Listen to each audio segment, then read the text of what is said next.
So in this video, I'm going to tell you stories about how I improved my English and how it changed my life and how it can change yours as well, right? So my name is Artem. I'm a non-native English speaker and I help English learners become English speakers. And so the key word here is a non-native English speaker. I was once in the same shoes as you, and I'm still right now. I'm still improving my English. So I have a lot of stories to tell about how I improved my English and how it helped me. So hopefully this video will motivate you. And so let's start with the first story. The first story was about how I read my first book in English and how painful that was, right? So I read my first book back in school. It was like my first book ever. Not in English, but literally first book ever. So I was like 15 years old and I started reading the book called Harry Potter. So this was my first ever book. And I was like, well, I kind of want to become fluent in English, but I also want to impress my friends and everybody else. And I also want to talk about this in the future. This was my thought in the brain.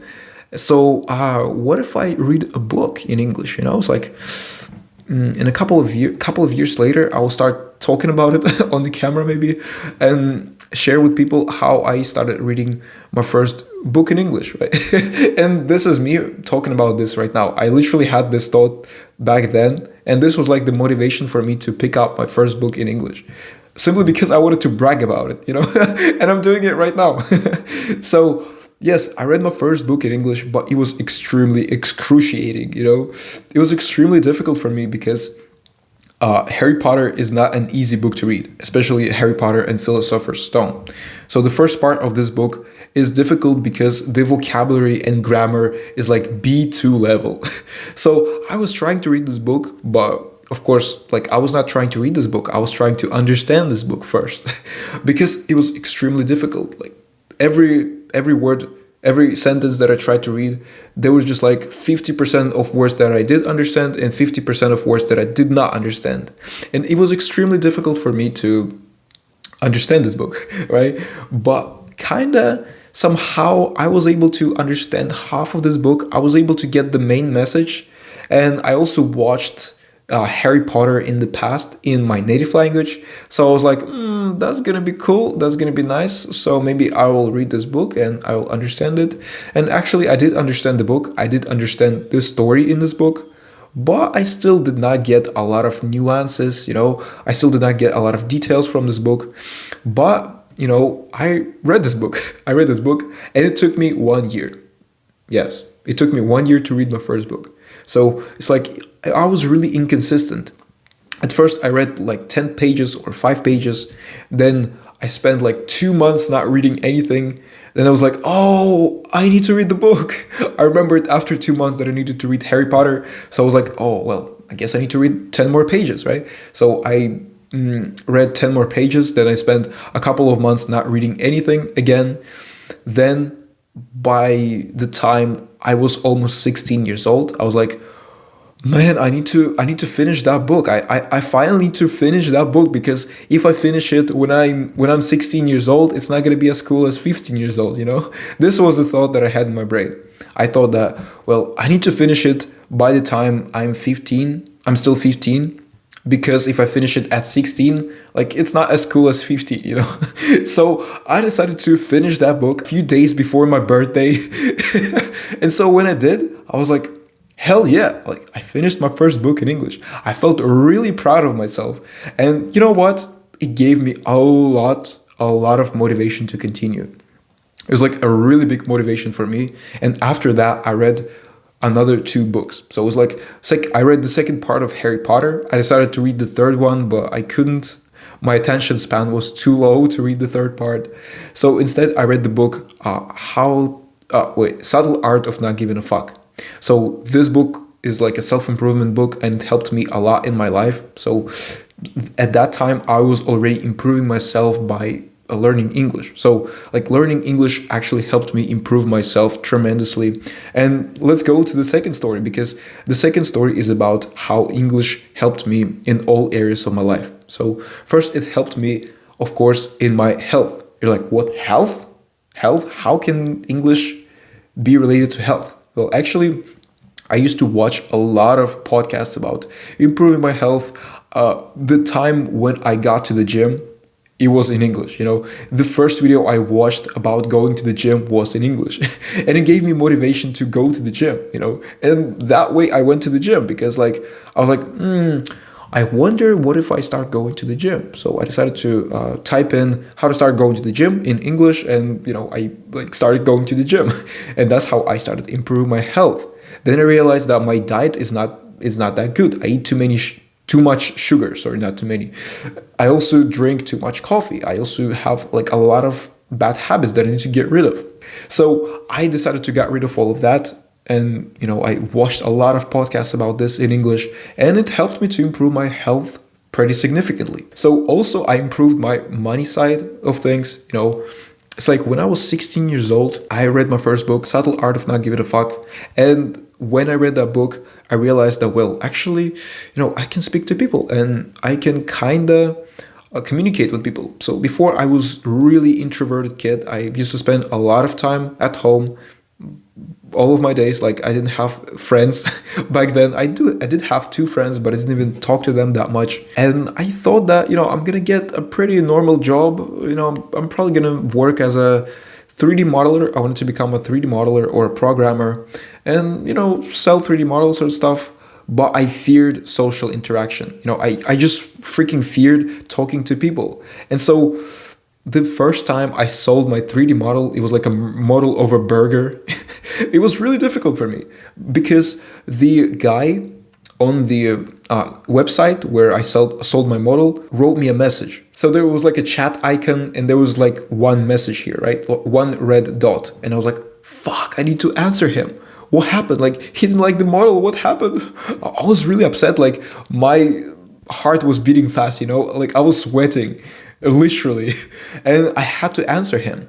He said that, well, there is no textures on the model. And so, well, can you send me new textures? And I was like, I sent him new textures without writing anything, without apologizing. I was just like, yeah, here are the textures, man. And he was like, TY. And I was like, TY? What does it mean?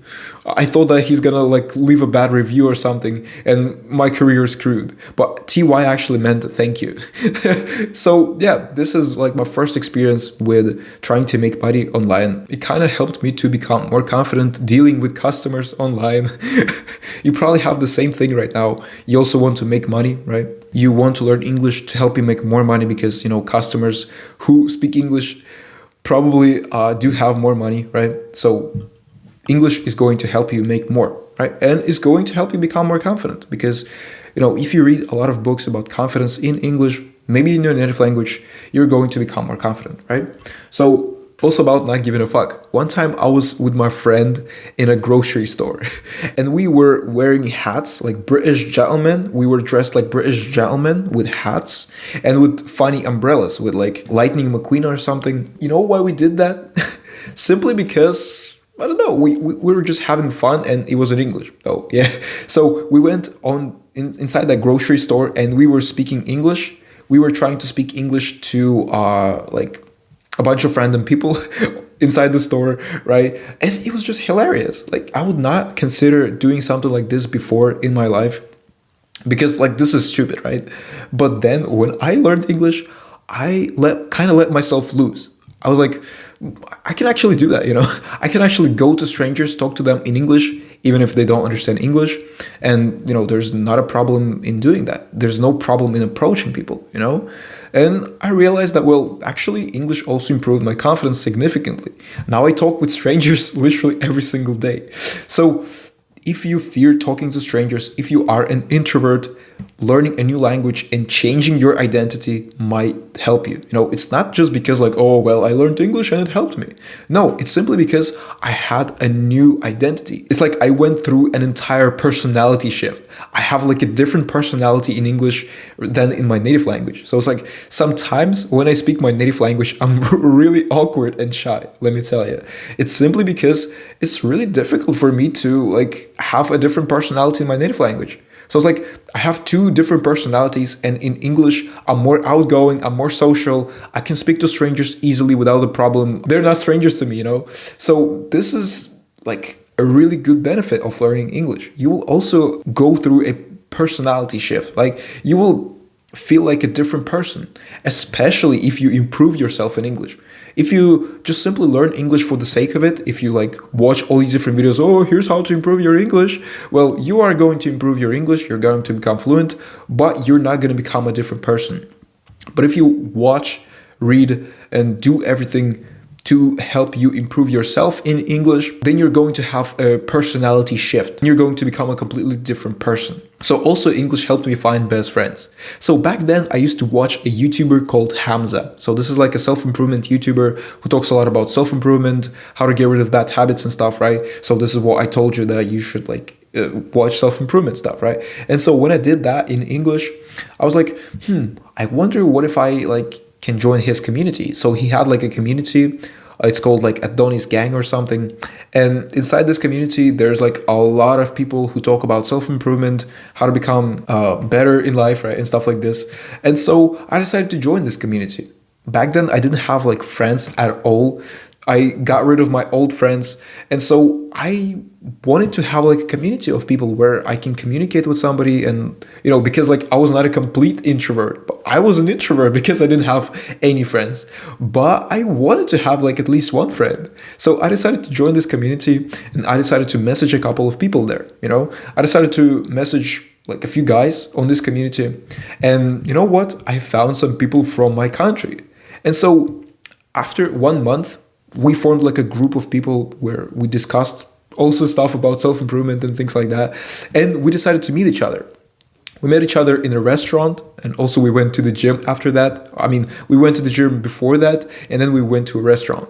And so we discussed a lot of different stuff about self-improvement and stuff like this. We became a really close friends. And after a few months, after 5 months, we literally rented a house together. We rented a house together for 2 months. And I was living there. I was recording videos. You know, some of the videos that I've made on my YouTube channel were from this house.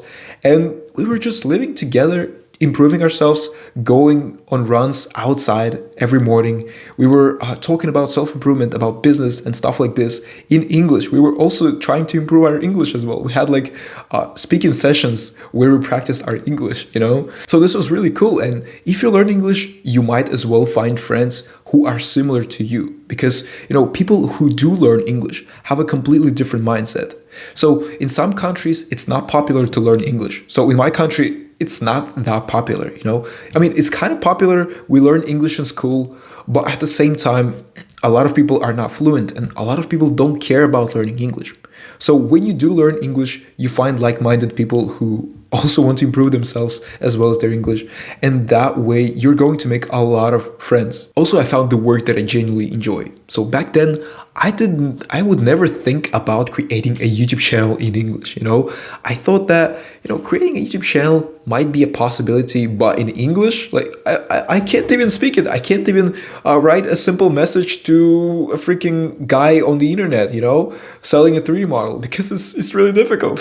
So I never thought about creating a YouTube channel, but then something shifted in me. You know, when I started improving myself, when I started working on myself, when I started reading all these different books in English, all these self-improvement books in English, I realized that, well, I do have the confidence. I do have the confidence to change myself. I do have the confidence to start my YouTube channel. And I do have the confidence to inspire people with my confidence, to make them confident. So I decided to start my YouTube channel in English. And first, it was about 3D modeling. You know, I talked about 3D modeling, how to make 3D models. I didn't feel confident. You can watch my first video where I talked about 3D modeling. And honestly, yes, I was like, hello guys, so today I'm going to explain how I can make 3D model. It was really difficult for me, but actually my confidence came with practice. But basically, posting more videos, more and more and more and more, I was able to improve my confidence. And after a while, I decided to dump this idea of 3D modeling. You know, I was like, you know, I do like 3D modeling, but it takes a lot of time. It takes a lot of time to edit those videos. It takes a lot of time to come up with ideas. So what if I talk about something that I enjoy more? So I didn't know what I can enjoy more until I realized that, well, actually, you know, I enjoy learning English. Like all this time I've been learning English. All this time I've spent countless hours reading, watching, listening. So what if I start a YouTube channel where I talk about English? And that's how this idea was born. And after like a month or so, I've posted my first video. And, you know, I was extremely nervous. You can watch my first video about that as well. But after a while, I became more confident, and now I can speak to you on the camera and help you improve your English as well. So this is how I found my dream job. And by the way, there are a lot of perks of this job, you know? So for example, I also meet people from all over the world. So it's like I have my own community of English learners where I help them improve their English, where I help them improve their speaking skills in English. And so I basically meet people from all over the world every single day. I meet different strangers, you know, from Indonesia, from China, from Uzbekistan, from Brazil, from Spain, from Germany, from France. You know, there are tons of different countries that I meet people from. This is just crazy. Like I never thought that it was possible, you know? I always wanted to travel. I always wanted to travel the world until I realized that, well, actually I can talk to people from all over the world inside of my community. And this brings me a lot of joy. So yeah, and it is all just because of English. I can talk to everyone. Like I can talk to the entire world simply because I learned English. As you can see, there's a lot of benefits for becoming fluent in 2025, right? There's a shit ton of benefits. Like it is probably the most valuable skill you can learn in 2025. You know, like the entrepreneur Alex Hormozy said, if you want to grow a business, the first skill you need to learn is English, right? So you need to become fluent in English in order to build a business. You need to learn English if you want to meet people from all over the world, and if you want to make a lot of money, if you want to make a lot of friendships, become healthy. You know, you can even become healthy by learning English.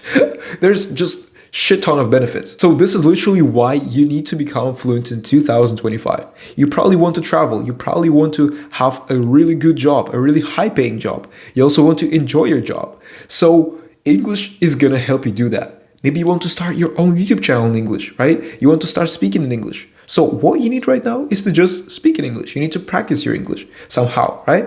And that way you're going to become fluent. So watch my other videos where I also talk about how to become fluent in English, because this video was more about me, about how I became fluent. So hopefully this video inspired you, and write down in the comments what part of this video resonated with you and why you want to become fluent in 2025. What is like the main reason for you to become fluent in 2025? Also, if you want, you can join my free community where I help people improve their English speaking skills. You know, it's called English Speaking School. So yeah, if you want to improve your English this year, subscribe to my YouTube channel, and I see you in the next video. Bye bye.